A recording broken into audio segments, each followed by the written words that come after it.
Hello friends, this is Deepak. Last part के अंदर मैंने आप लोगों को स्प्रिंग कंटेनर के बारे में बताया था और फिर बताया था हम लोग स्प्रिंग का फर्स्ट प्रोग्राम कैसे क्रिएट करते हैं। मैं एक छोटा सा ओवरव्यू आप लोगों को प्रोवाइड कर देता हूं। देखो, ये है मेरे पास, this is spring container. Spring container की बहुत सारी रिस्पॉन्सिबिलिटीज होती है जो मैंने आप लोगों को पहले भी बताया था। ओके, ठीक है। जब हम लोग स्प्रिंग का फर्स्ट प्रोग्राम क्रिएट करते हैं तो क्या काम करते हैं? हाँ जी, हम लोग जावा बीन क्लास क्रिएट करते हैं। तो ये हो जाएगी हमारे पास एक जावा बीन क्लास। और सेकेंड पार्ट हम लोग क्या काम करते हैं? कॉन्फ़िगरेशंस प्रोवाइड करते हैं। हाँ जी, कॉन्फ़िगरेशंस हम लोग किस किस के थ्रू प्रोवाइड कर सकते हैं? या तो XML फाइल के थ्रू, या फिर जावा फाइल के थ्रू, या फिर एनोटेशंस के थ्रू।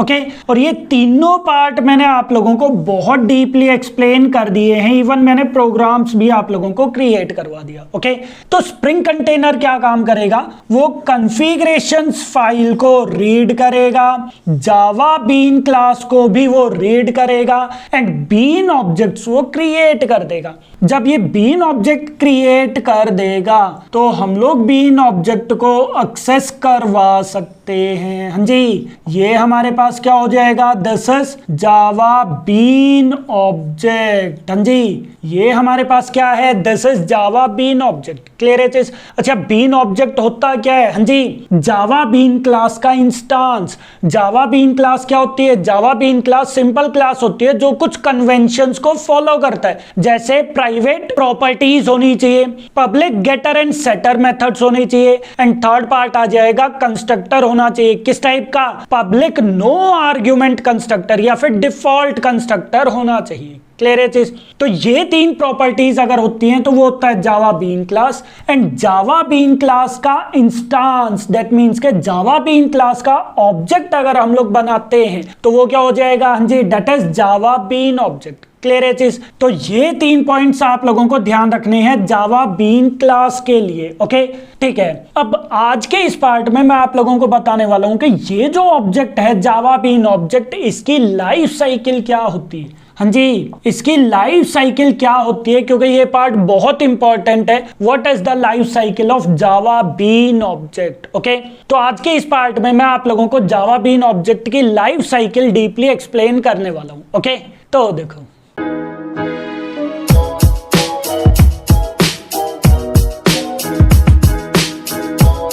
तो बीन की लाइफ साइकिल में बेसिकली 4 फेसेस होते हैं। हाँ जी, फर्स्ट फेस हमारे पास कौन सा आ जाएगा? That is bean definitions load होती हैं। हाँ जी, लोडिंग बीन डेफिनेशंस।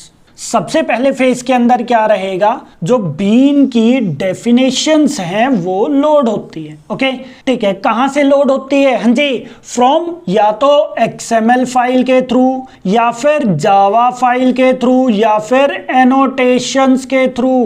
क्लियर है जी सबको? तो ये यहां से क्या होगा? बीन की डेफिनेशंस लोड होगी। ठीक है, तो ये तो था हमारे पास फर्स्ट स्टेप। देन क्या पार्ट आ जाएगा? Bean instantiation. हाँ जी, bean instantiation. Bean instantiation phase के अंदर क्या रहेगा? हाँ जी, इस फेज में क्या रहेगा? बीन ऑब्जेक्ट क्रिएट होगा। हाँ जी, इसके अंदर क्या रहेगा? हाँ जी, that is bean object is created. एक बीन ऑब्जेक्ट क्रिएट हो जाएगा, दैट मीन्स के ये लो जी, ये हमारे पास क्या हुआ? एक बीन ऑब्जेक्ट क्रिएट हो गया और इसको कुछ भी आईडी प्रोवाइड हो गई, जैसे std आईडी। इसको कोई भी आईडी यहां पर प्रोवाइड हो जाएगी। ओके, ठीक है। अब क्या रहेगा? इसके अंदर जो प्रॉपर्टीज होती है उनकी डिफॉल्ट वैल्यू सेट हो जाएगी। हाँ जी, यहां पर एक चीज का ध्यान देना, जैसे मेरे पास एक बीन क्लास है, फॉर एग्जांपल क्लास स्टूडेंट के नेम से,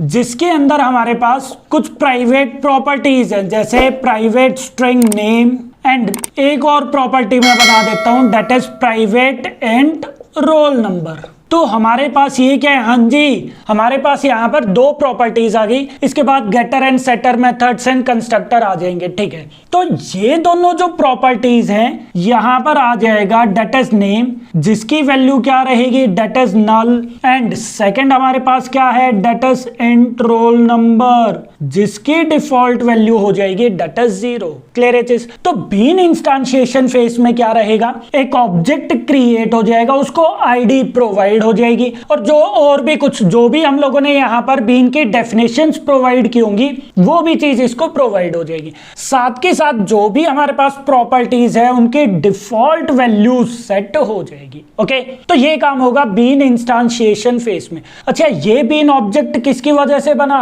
बिकॉज ऑफ कंस्ट्रक्टर। जो हमारे पास यहां पर कंस्ट्रक्टर है, नो आर्ग्यूमेंट कंस्ट्रक्टर या फिर पैरामीटराइज कंस्ट्रक्टर, उसकी वजह से हमारा ये बीन ऑब्जेक्ट क्रिएट हो जाएगा। ओके, ठीक है, ये था सेकंड फेज। ठीक है, अब हम लोग आ जाते हैं थर्ड फेज पर, दैट इज बीन इनिशियलाइजेशन। हाँ जी, बीन इनिशियलाइजेशन। अब ये नेम से ही मुझे समझ में आ रहा है। हाँ जी, बीन इनिशियलाइजेशन फेस में क्या रहेगा? हाँ जी, इस फेस के अंदर हमारा ऑब्जेक्ट जो है वो चीज इनिशियलाइज होगा। हाँ जी, that is bean object is initialised. हमारा बीन ऑब्जेक्ट जो है वो इनिशियलाइज हो जाएगा। डेट मीन्स के जो ये बीन ऑब्जेक्ट क्रिएट हुआ था जिसकी आईडी क्या है, डेट इज एसटीडी आईडी, इसके अंदर जो प्रॉपर्टीज हैं डेट इज नेम, तो नेम की वैल्यू सेट हो जाएगी, देन रोल नंबर की वैल्यू सेट हो जाएगी। हाँ जी,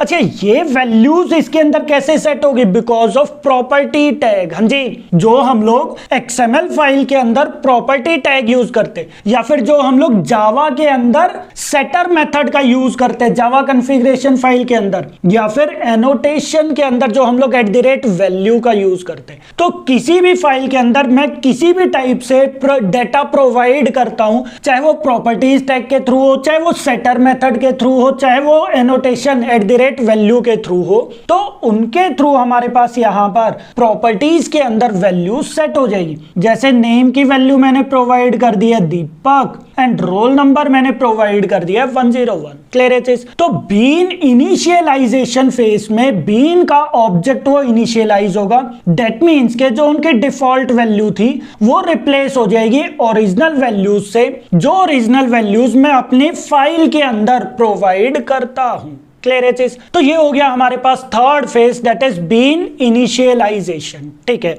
अब यहां पर हमारे पास पूरा का पूरा ऑब्जेक्ट रेडी हो गया। हाँ जी, यहां पर हमारा ऑब्जेक्ट रेडी हो गया और अब मैं इस ऑब्जेक्ट को अपने अकॉर्डिंग यूज कर सकता हूं। हाँ जी, यहां पर मैं लिख देता हूं that is use bean object. हाँ जी, हम लोग क्या काम करेंगे, यहां पर बीन ऑब्जेक्ट को हमारे अकॉर्डिंग यूज कर लेंगे। कैसे यूज करेंगे? पहले तो मैं बीन ऑब्जेक्ट को गेट करवाऊंगा। कैसे गेट करवाते हैं? मैंने आप लोगों को प्रोग्राम के थ्रू बताया था, कॉन्टेक्स्ट डॉट गेट बीन। हाँ जी, कॉन्टेक्स्ट डॉट गेट बीन के थ्रू मैं यहां पर बीन की आईडी के थ्रू बीन ऑब्जेक्ट को गेट करवाऊंगा और उसको यूज कर लूंगा। ओके, कुछ भी पार्ट वो आप लोगों के ऊपर है, वो प्रोजेक्ट की रिक्वायरमेंट के ऊपर है कि आप लोग किस टाइप से इसको यूज करना चाहते हो। ओके, और इसके बाद लास्ट फेज हमारे पास आ जाता है, दैट इज बीन डिस्ट्रक्शन। हाँ जी, बीन डिस्ट्रक्शन के अंदर क्या रहेगा?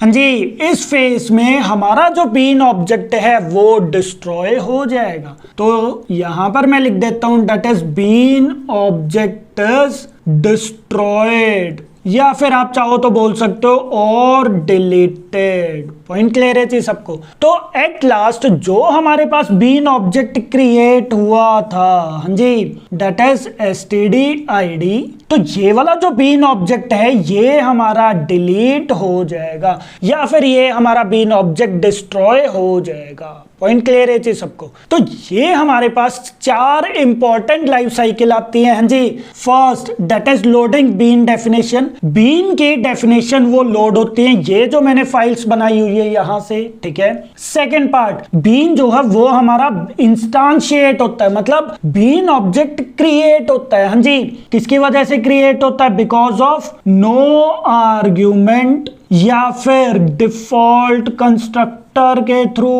पॉइंट क्लियर है जी सबको? हालांकि बीन ऑब्जेक्ट क्रिएट करने के और भी वेज होते हैं, बट ये डिफॉल्ट वे है जिसके थ्रू हमारा बीन ऑब्जेक्ट क्रिएट होता है। ठीक है।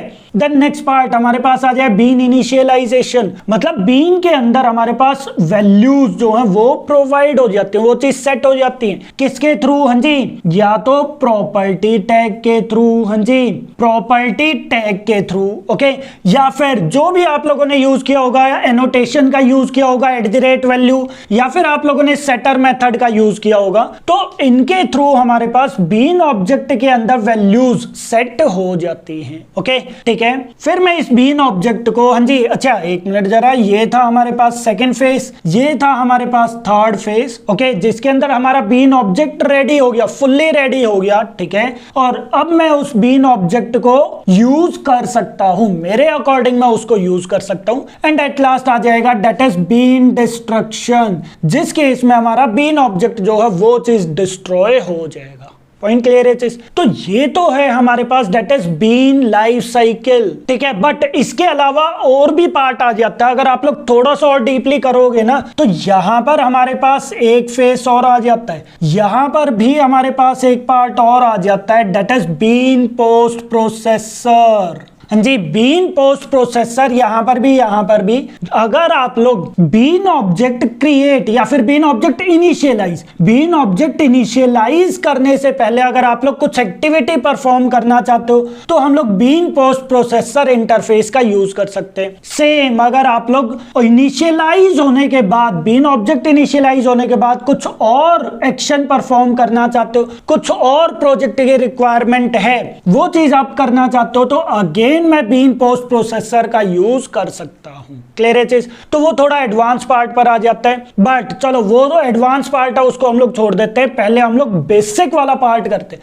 तो बेसिक की अगर हम लोग बात करें तो हमारे पास टोटल 4 फेसेस आ जाते हैं, जो मोस्ट इंपॉर्टेंट है, आपको हर एक फेस का पता होना चाहिए। एक चीज और, यहां पर हमारे पास ध्यान रखना, यहां पर हमारे पास डिस्ट्रॉय मेथड आ जाता है, जिसके थ्रू हमारा बीन ऑब्जेक्ट जो है वो डिस्ट्रॉय होता है। क्लियर है चीज? तो ये बेसिक लाइफ साइकिल आ गया बीन ऑब्जेक्ट का, जो बीन ऑब्जेक्ट हर बार आप लोग क्रिएट करते हुए आ रहे हो। और ये इंपॉर्टेंट इंटरव्यू क्वेश्चन है कि बीन की लाइफ साइकिल क्या होती है। ओके, तो बीन लाइफ साइकिल क्या होता है, कौन कौन से उसके अंदर फेसेस आते हैं, 4 इंपॉर्टेंट फेसेस कौन कौन से होते हैं, ये पार्ट आप लोगों को पता होना चाहिए। ओके, हालांकि बीन ऑब्जेक्ट के लिए हम लोग और भी बहुत सारी फंक्शनैलिटीज अचीव कर सकते हैं, जो आप लोग जब बड़े लेवल पर पहुंचोगे तब आप लोग सीखोगे, ठीक है। बट ये इंपॉर्टेंट फेसेस है जो आप लोगों को पता होना चाहिए। Okay, so I hope bean की लाइफ साइकिल आप लोगों को पता चल गई होगी। इन केस अगर कोई डाउट आता है तो आप लोग कमेंट्स के अंदर पूछ सकते हो। ओके,